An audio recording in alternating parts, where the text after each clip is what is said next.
Hello, it's Mrs. Stathis. Have you ever had a friend that you wouldn't think would be your friend? That's what this is about.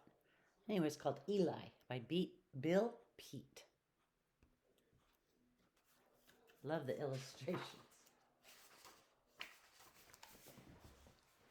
Once upon a time, there was a lion named Eli who lived in the faraway land of Kambambazango.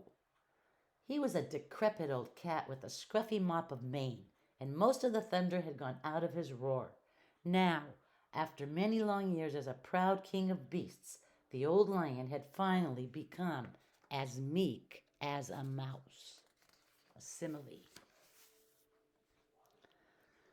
Whenever the other lions gathered for a feast, Eli didn't dare join in. It was much too rough, one big snarly free-for-all with every cat for himself. So the old fellow waited until the lions all had their share and the hyenas and jackals had eaten their fill of the leftovers. Finally, Eli joined a squawking, squabbling flock of vultures for what scraps and small bits he could find in the clutter of bones. The noisy birds were a nagging nuisance to the old lion, and he tried to avoid them as best he could. Whenever a vulture ventured too close, Eli scared the bird off with a rumbling growl. An old cat like me can't afford to be choosy, he grumbled, or too proud to have dinner with these beggars, so I must put up with their bad manners and their awful squawking, but I'll never make friends with the lowly creatures, not as long as I live. After a time, Eli was able to ignore the birds by pretending they weren't there, just as if he were having dinner alone. Then, one day, an old vulture let out such a terrible, ear-splitting scream, the lion shivered and shook all the way to his toes. The bird kept screaming and screeching until Eli couldn't stand any more, and suddenly he turned on her in a snarling fury.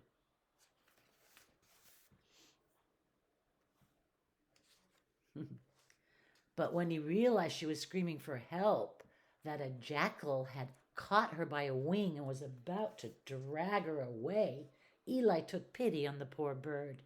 In one frantic leap and with a wild swing of a paw, Eli caught the jackal with the clout to the snout that sent the little rascal yelping away with his tail between his legs. Once the old bird was free, she was surrounded by a dozen fuzzy, fretting friends. "Vera, Vera," they cried, "you poor thing. Are you hurt? Are you hurt?" "Not in the least," said Vera, "thanks to that dear old lion." "He is a dear," the birds exclaimed. "One prince of a fellow." All at once the vultures were flocking around Eli, singing his praises in loud, screechy voices.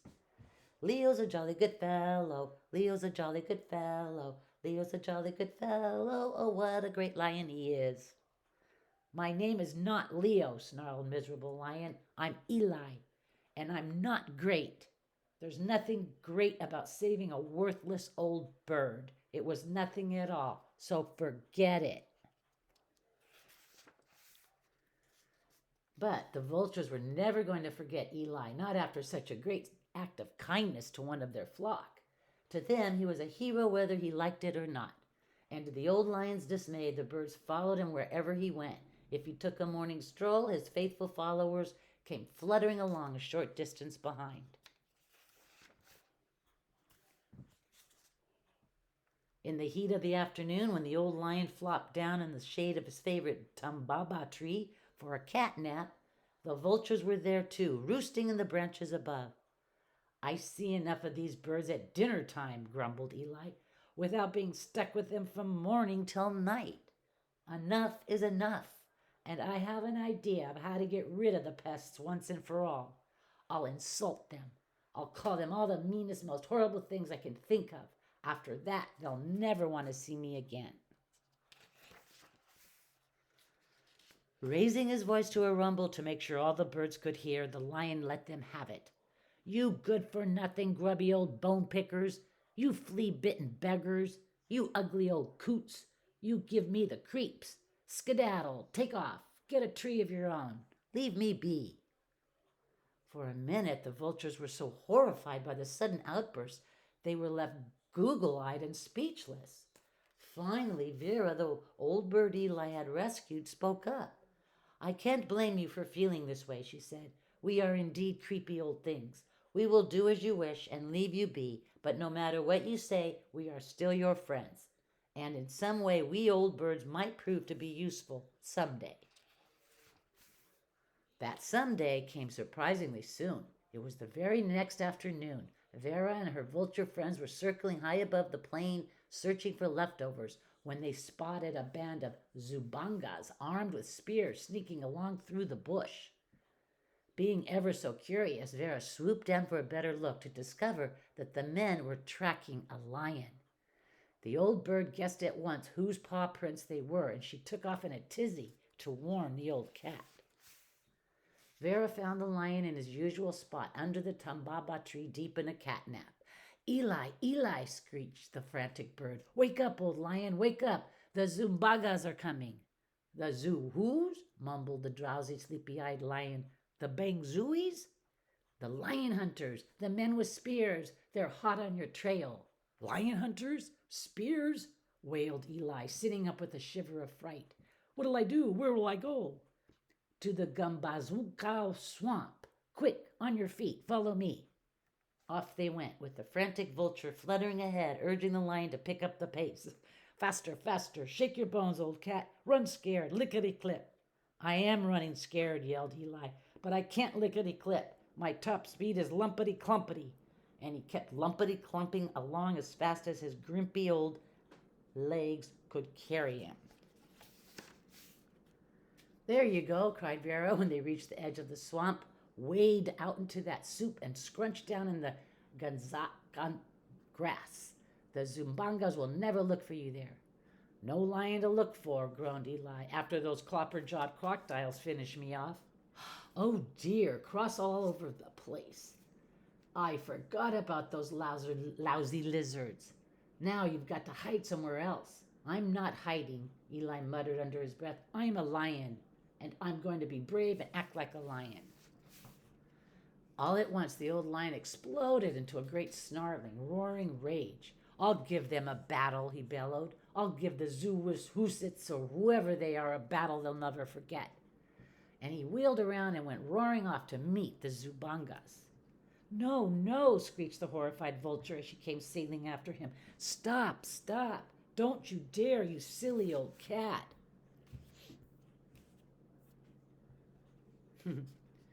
In a flick of an eye, Vera caught up to the rampaging lion and cut loose with such a fierce peck on his snout that Eli went rocking back on his heels.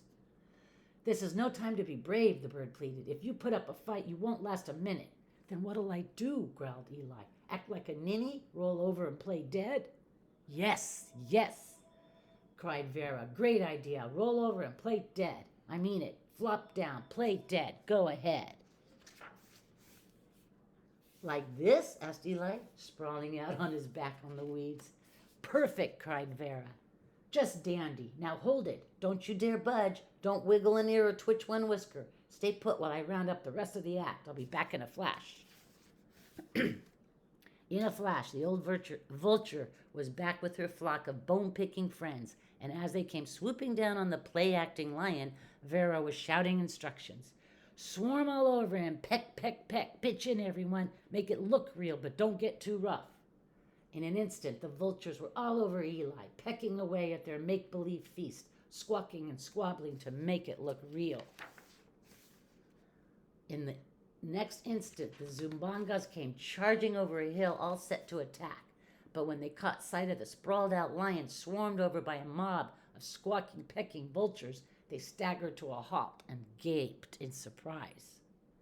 How can it be, they wondered. Simba, the great cat, done in. What happened?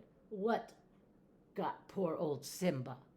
Speared by a rhino, muttered the chief, or snake bit. No telling what. Anyway, we can't fight a dead lion, so let's call it a day. Hup, ho, let's go. Then, grouching and grumping about their bad luck, the Zubangas turned and went trotting back over the hill. Ho, ho, I do believe we fooled 'em, cackled Vera. But hold everything while I make sure they're gone for good. And she sailed high into the sky to keep a sharp eye on the Zumbangas. She kept watching until they were no more than tiny dots in the distance. Then, cheerily, Vera sang out, "All clear, all clear. Come to life, old Eli. Stand up and take a bow." That was some fantastic act. Just super. That was no act, said Eli. I was too scared to move, scared stiff. You birds did all the acting. You even fooled me. For a minute I thought you might peck me to pieces. What a great bunch of fakers. No, no, please, Vera protested. Don't praise us too much or we might become proud.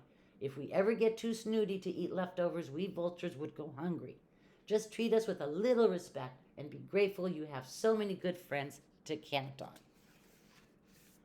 Eli was indeed grateful for his fine feathered friends, and when he invited them to come back to roost in his tambaba tree, they happily accepted. After that, whenever the old lion flopped down for a cat nap, he peered up into the branches to make sure they were there. The old lion discovered that life was not nearly so dreary and lonely with a tree full of friends for company. And even if they were a bunch of old bone pickers, Eli was ever so proud of them. The end. Thank you, and have a great day. Bye.